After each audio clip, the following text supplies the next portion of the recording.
I was lying in that hospital bed, 58 years old, weak from the stroke that nearly killed me 6 months ago, when I heard them whispering in the kitchen, my wife, Dorothy, and my son, Leonard. They thought I was asleep. They thought I couldn't hear them planning to steal everything I'd worked for and put me in some nursing home. They called me a washed-up old fool. They had no idea I was recording every single word. My name is Howard Mitchell, and this is how I discovered my own family was my worst enemy, and how I made them pay. The doctor said I was lucky to survive the stroke. Lucky. That's a funny word when you're lying there feeling like your brain got scrambled and your body doesn't work right anymore. Dorothy was so caring those first few weeks, bringing me tea, fluffing my pillows, handling all the bills and paperwork. "Don't worry about the boring stuff, honey," she'd say. "Just focus on getting better." I was a mechanical engineer for 32 years before I started my consulting firm. Built it from nothing into a $2.1 million business. Dorothy always said she was proud of me, proud of what we'd accomplished together. 28 years of marriage, I trusted her with everything. She handled the finances, managed our retirement accounts, dealt with all the legal stuff. I was the engineer, she was the people person. Perfect team, right? Wrong. 3 days after I came home from the rehabilitation center, still walking with a cane and slurring my words a little, I heard them in the kitchen. I was supposed to be napping, but the medication made me restless. Their voices carried down the hallway, and what I heard made my blood run cold. "The transfer to the Swiss account went through," Dorothy was saying. "That's $1.8 million moved safely offshore." "What about the consulting firm?" That was Leonard, my 32-year-old son, who hadn't held a steady job in 5 years. "Victor's handling the buyer. We should get another $2.1 million when the sale closes. Your father will." Never know what hit him. Victor, Dr. Victor Thompson, my neurologist. The man who'd been treating me, who I'd trusted with my recovery. The man who, I was now realizing, had been sleeping with my wife. I lay there in that bed, my heart pounding so hard I thought I might have another stroke. They were stealing everything, my life's work, my retirement, my dignity, all of it. But they made one crucial mistake. They underestimated me. See, Dorothy always thought I was just some simple engineer who didn't understand the complex world of finance. She had no idea about the patent royalties I'd been collecting for 15 years from 3 mechanical innovations I'd developed. Those royalties went into a separate account she never knew about. $2.5 million sitting in a private trust. I also had something else Dorothy didn't know about. In my consulting work, I'd helped design security systems for several major corporations. I knew exactly how to set up surveillance equipment that would be virtually invisible. The next morning, while Dorothy was at her book club, probably meeting with Victor, I got to work. My hands shook a little from the stroke, but my mind was crystal clear. I installed 3 tiny cameras in strategic locations around the house. The main one went inside an old clock on the mantle, aimed directly at the living room sofa, where Dorothy liked to take her private phone calls. I also accessed our shared family devices. Dorothy had set up all our phones and tablets to sync to the same cloud account years ago for convenience. That convenience was about to bite her in the rear end. For 2 weeks, I pretended to be the confused, helpless stroke victim they wanted me to be. I shuffled around the house, asked the same questions twice, pretended to be overwhelmed by simple paperwork. Meanwhile, I was gathering evidence that would bury them. The cameras captured Dorothy and Victor together in my house, in my living room, kissing and planning my future. The recordings caught them discussing the cognitive decline evaluation Victor was preparing, a fraudulent medical report that would declare me mentally incompetent. But the worst part was Leonard, my own son, the boy I'd taught to ride a bike, helped with homework, put through college. He was right there with them, counting my money like I was already dead. "Once we get the guardianship order," Dorothy said in one recording, "we can move the rest of the assets and put him in Sunset Manor. They specialize in stroke patients who can't manage their own affairs." Sunset Manor, a nursing home 200 miles away, where I'd never see another familiar face. "How long before we can access everything?" Leonard asked, and I could hear the greed in his voice. "The moment the judge signs the order, we control it all. Your father will spend his final years drooling in some facility while we live the life we deserve." That hit me harder than the stroke ever did. My own son talking about me. Like I was already a vegetable. Like my life had no value except for the money it could provide him. I had to act fast. They were filing the guardianship petition that week. Once that went through, I'd lose all legal rights to my own life. I called my old friend Carl Peterson, who ran a small law practice specializing in elder law. "Carl," I said, "I need help, and it has to be completely confidential." When I showed Carl the recordings, his face went white. "Howard, this isn't just theft. This is conspiracy, fraud, elder abuse. They're looking at serious prison time." "Good," I said. "Let's give them exactly what they deserve." Carl worked fast. He filed a counter-petition, challenging Dorothy's guardianship request and presenting evidence of the financial fraud. But we kept it quiet, sealed from public view until the hearing. Dorothy and Leonard had no idea what was coming. Meanwhile, I had to keep playing the role. Every morning, Dorothy would bring me breakfast in bed, asking how I was feeling if I remembered to take my pills. She was so convincing, so caring. If I hadn't heard those conversations, I would have believed she genuinely loved me. "The lawyer wants to meet with you tomorrow," she told me one morning, sitting on the edge of our bed. "He just needs to ask you a few questions about your condition." "What kind of questions?" I asked, making my voice sound confused and worried. "Nothing scary, honey. He just wants to make sure you're comfortable with me handling all the financial stuff. You know how complicated these things can be. Complicated, right?" What was complicated was how a woman could live with a man for 28 years, share his bed, raise his child, and plan to rob him blind the moment he became vulnerable. That afternoon, while Dorothy was out shopping, I made another discovery. I was going through our home office looking for more evidence when I found a folder hidden in her desk drawer, insurance policies, bank statements, and something that made my stomach turn. Brochures for Sunset Manor. She'd already toured the facility. There were notes in her handwriting. Private room, $8,000 per month. Memory care unit. Limited visiting hours. She'd calculated how long my money would last there. Apparently, I had about 12 years before they had run out of funds to keep me locked up. 12 years of my life, planned out like a business transaction. But the worst thing in that folder was a letter, half written in Dorothy's handwriting, addressed to Leonard. "Once your father is settled in the facility," it read, "Victor and I can finally be together openly. The house will be sold, and we'll move to the condo in Florida. You'll have your inheritance early, and we can all start fresh. Start fresh, like I was already dead." I photographed everything and sent it to Carl. The evidence was overwhelming now. Not just audio recordings, but documents, financial records, a paper trail that showed months of planning. The court date arrived faster than I expected. Dorothy had pushed for an emergency hearing, claiming I was deteriorating rapidly. She showed up in her best dress, playing the role of the devoted wife burdened with a sick husband.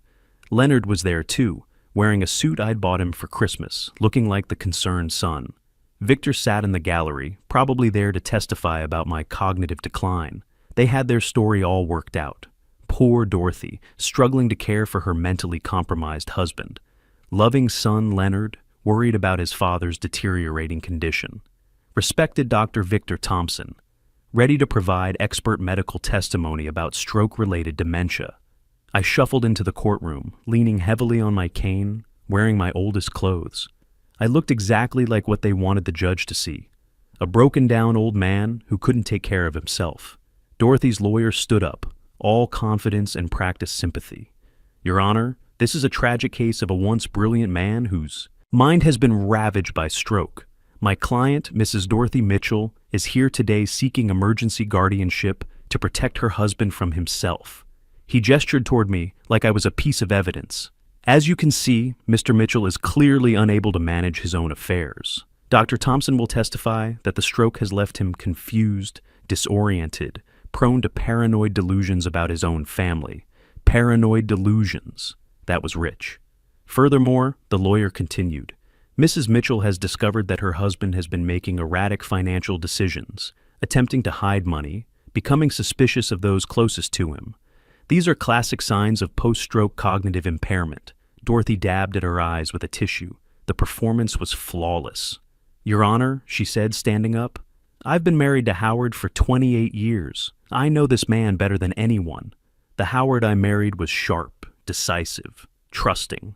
This man sitting here today isn't the same person. He accuses me of stealing from him. He forgets conversations we've had. He gets confused about simple things like paying bills." She looked directly at me, and for just a second I saw something cold flash in her eyes. I love my husband, but I can't stand by and watch him destroy everything we've built together. He needs professional care, and I need the legal authority to provide it.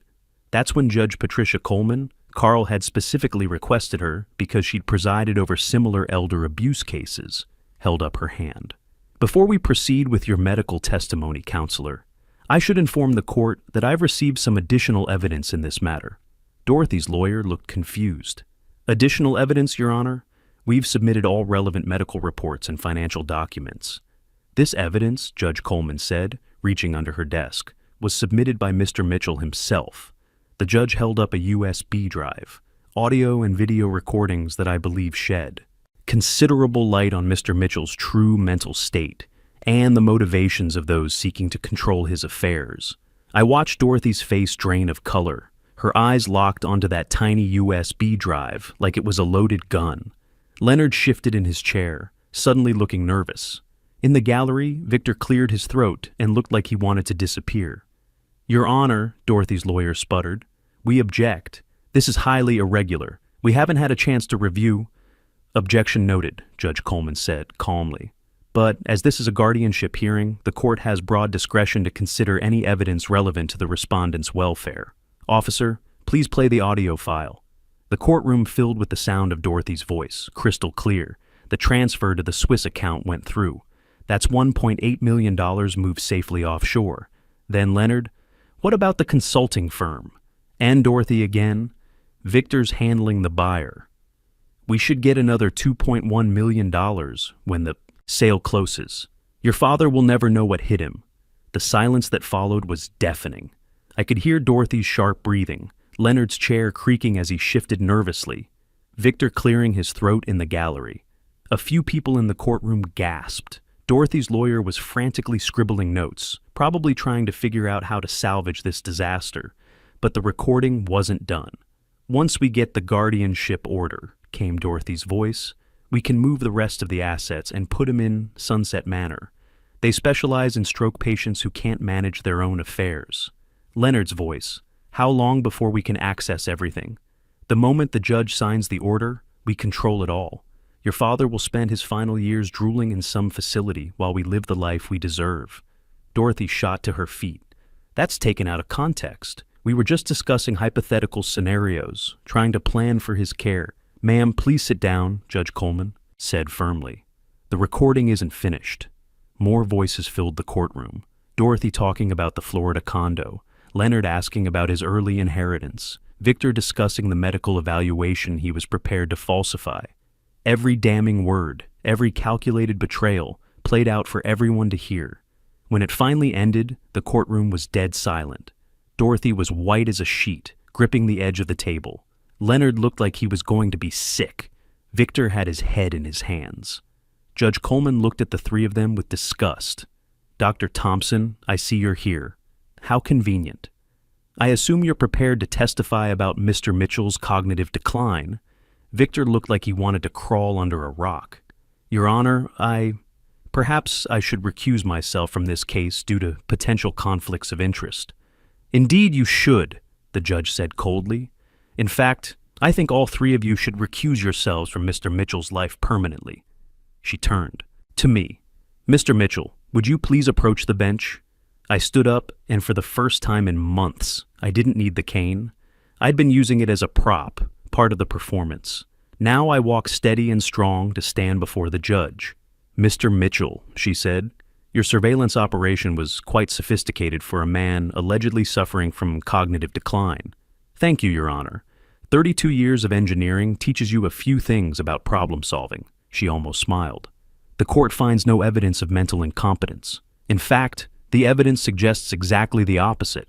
Your assets will be immediately unfrozen, and I'm issuing a restraining order preventing any further unauthorized transfers. Then she looked at Dorothy, Leonard, and Victor. Bailiff, please take Mrs. Dorothy Mitchell, Leonard Mitchell, and Dr. Victor Thompson into custody pending investigation for conspiracy to commit fraud, elder abuse, and perjury. The courtroom erupted. Dorothy was screaming that it was her money, that I was incompetent, that this was all a misunderstanding. Leonard just sat there in shock, watching his mother being handcuffed. Victor was already on his phone, probably calling his own lawyer. "This is impossible," Dorothy shrieked as the bailiff put handcuffs on her. "He's a sick old man. He can't do this to me." "Apparently he can," Judge Coleman said dryly. "And apparently he just did." As I walked out of that courtroom, Carl handed me another piece of paper. "The bank in Switzerland has agreed to freeze and return the $1.8 million. Apparently, they don't like being used for elder fraud." The next few weeks were a whirlwind. Dorothy, Leonard, and Victor were all charged with multiple felonies. The local newspaper picked up the story. "Local doctor charged in elder abuse conspiracy" was the headline. My consulting firm's phones started ringing with clients who wanted to hire the engineer who'd outsmarted his own family. Dorothy's trial came first. Her lawyer tried every trick in the book, claiming the recordings were doctored, that I'd manipulated the evidence, that this was all revenge from a bitter, sick old man. But the evidence was overwhelming. Bank records, email trails, the written notes about Sunset Manor, even surveillance footage from the facility showing Dorothy taking a tour and asking about memory care options. The jury deliberated for less than 2 hours, guilty on all counts. Leonard's case was more complicated. His lawyer argued that he was just a victim of his mother's manipulation, that he was financially desperate and easily led astray. The prosecution painted him as an adult who made his own choices to defraud his father. In the end, the jury found him guilty but recommended leniency. Victor lost his medical license before his trial even started. The medical board doesn't take kindly to doctors who falsify cognitive evaluations to help steal their patients' money. He got 4 years in prison and had to pay $300,000 in damages. His medical career was over. Dorothy got 5 years. Leonard got 3 years with the possibility of parole in 18 months.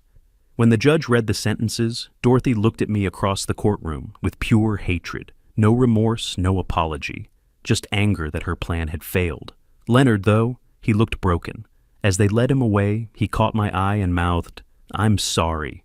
Too little, too late," but at least he seemed to understand what he'd lost. Me? I took the recovered money plus my secret $2.5 million and did something Dorothy never saw coming. I established the Mitchell Foundation for Engineering Education. Every year, we give scholarships to young people who want to build things, create things, make the world better through engineering and technology. The first year, we gave out 15 scholarships. Students from small towns, kids whose families couldn't afford college, bright minds who just needed a chance. I meet with each scholarship recipient personally, and I tell them the same thing. Your knowledge and skills are your greatest assets. Never let anyone convince you they're worthless.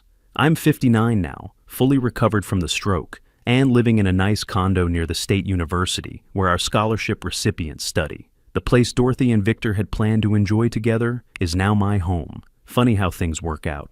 I volunteer in the engineering lab 3 days a week, teaching students the hands-on skills they don't always get in textbooks.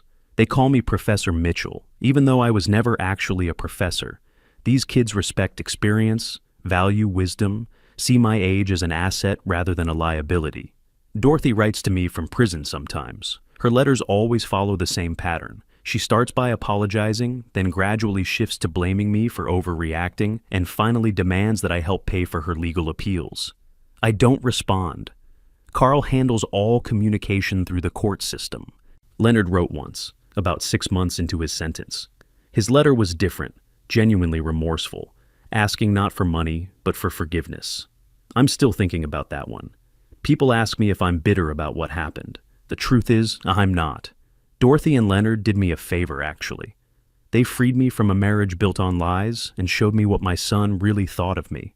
Now I'm surrounded by young minds who appreciate knowledge and experience, who see wisdom as something valuable rather than something to exploit. The stroke didn't make me weak. It made me careful. And careful men who know how to build things can build the most devastating traps of all. I learned something important. It's never too late to start over. Never too late to show people who you really are.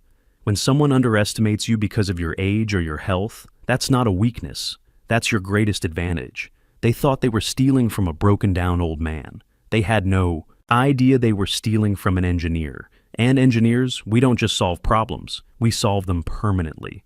The foundation is thriving now. We've expanded to include internships at major engineering firms, mentorship programs, even a competition for young inventors. Last month, one of our scholarship recipients designed a new type of prosthetic hand that's cheaper to manufacture and more responsive than anything currently available. That's a legacy worth building. That's a legacy no one can ever steal.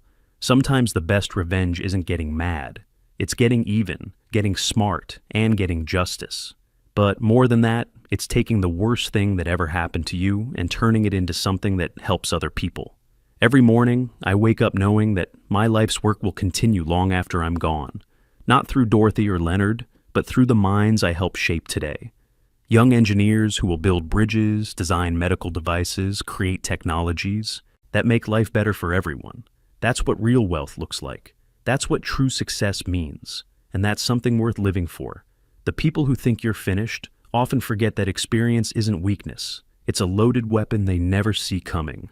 When life breaks you down, you have two choices. Let others build your grave, or use the pieces to build something better than what you had before.